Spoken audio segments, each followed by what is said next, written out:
Hey guys, this is Dog Will Fix It. We're on the BMW E46, and this window basically is just, it should just drop a little and then open, but it's stopped doing that completely. So you see it's just jammed there, it won't close properly.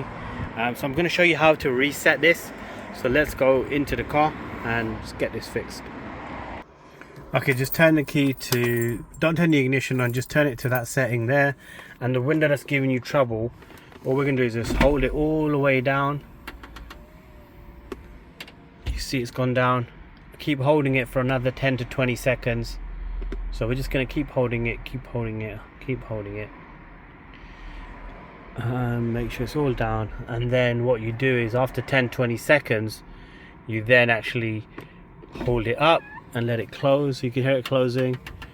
And once it's closed, keep holding it, keep holding it, keep holding it for another 10-20 seconds, and then I think we should be good. That should reset the window and it should start doing what it should do. Let's just see.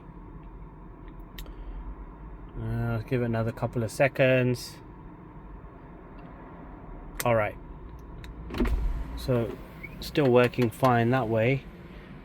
And then if I put it back up, now the key question is will it drop when the door opens? So let's see.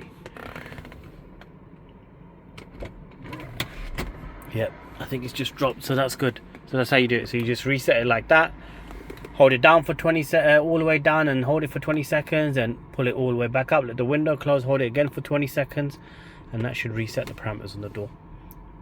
Thanks for watching. Sub the channel. Catch you guys in the next one.